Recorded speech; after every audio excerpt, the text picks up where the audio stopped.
Hello and welcome to Medically Speaking, and I am Pragati Singh, and you're watching NewsX.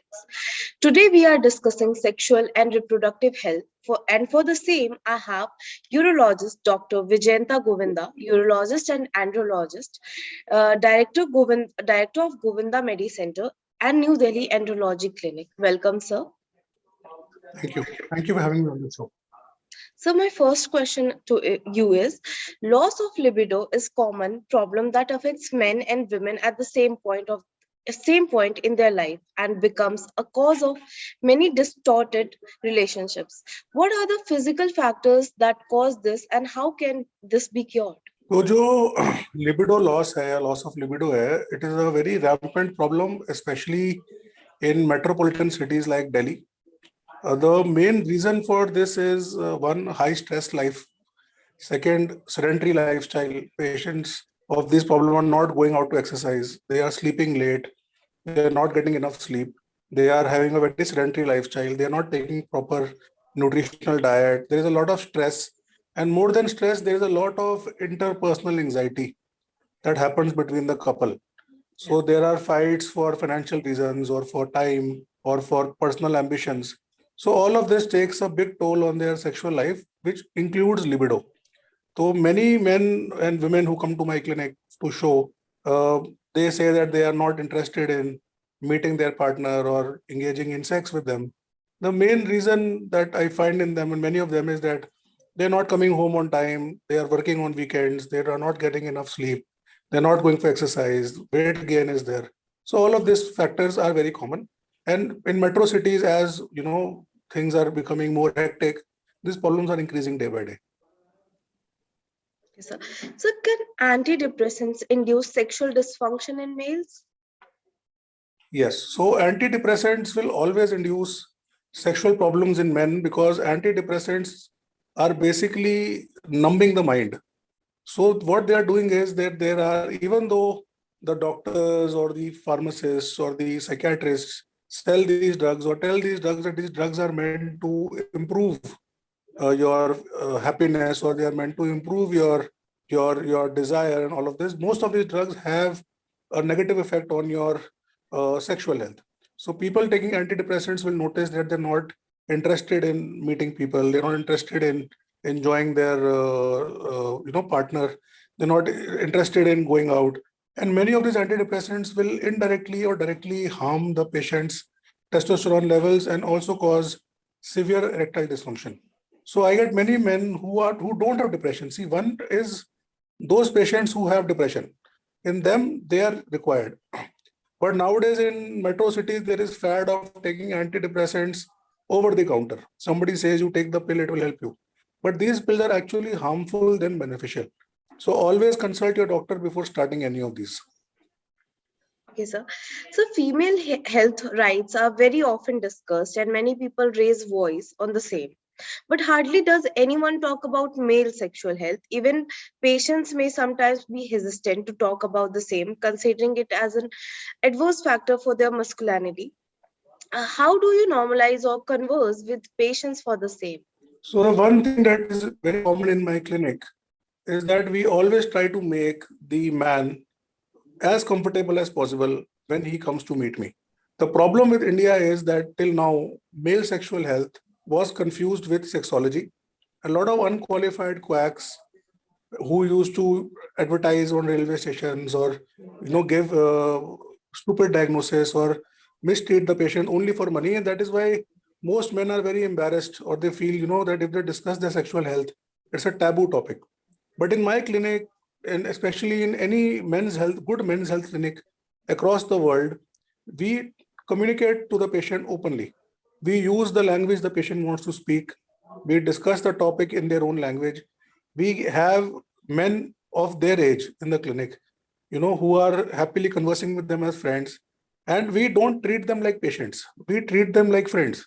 We treat them like an elder brother or somebody who they can open up with. Definitely, it takes time to gain the patient's trust. But as more and more patients come and they discuss among themselves that they're getting good treatment and they're improving, and the doctor is genuine, has a good interpersonal rapport with them, they slowly feel more confident in approaching and getting good treatment.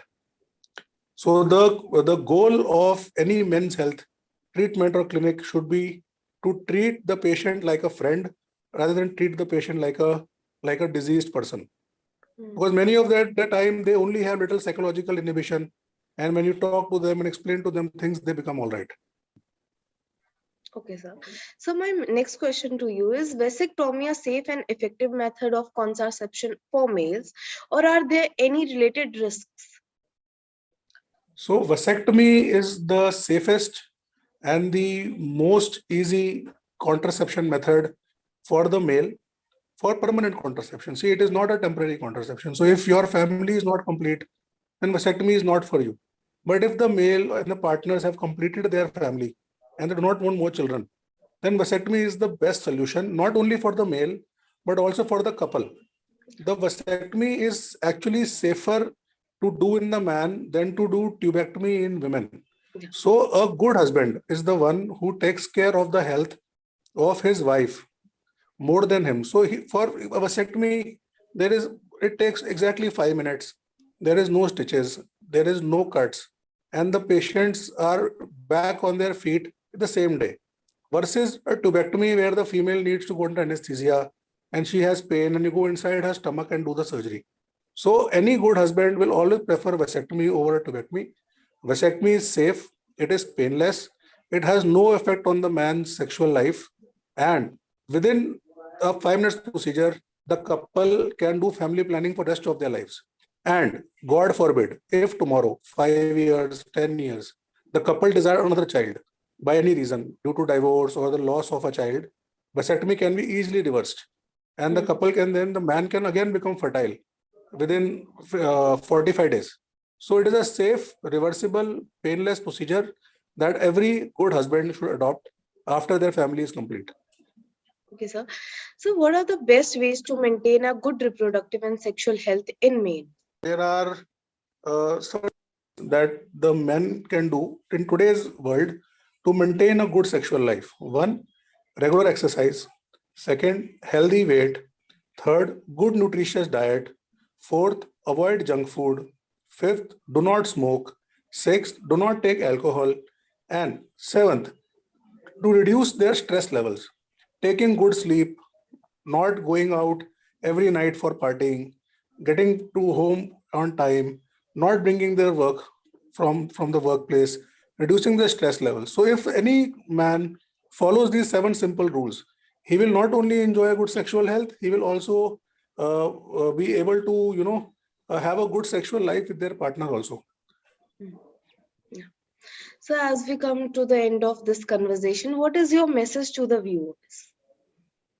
So my message to any viewer who is watching this, a man or a woman, is that sexual health is as important as physical health.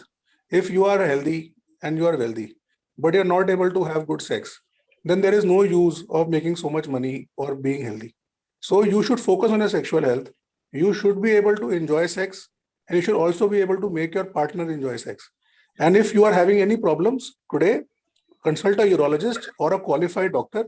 They will be able to understand your problem and give you latest scientific medical treatment to make you okay. So instead of being embarrassed, take your sexual health in your hands and enjoy a fulfilling life. Thank you so much, sir, for an important message.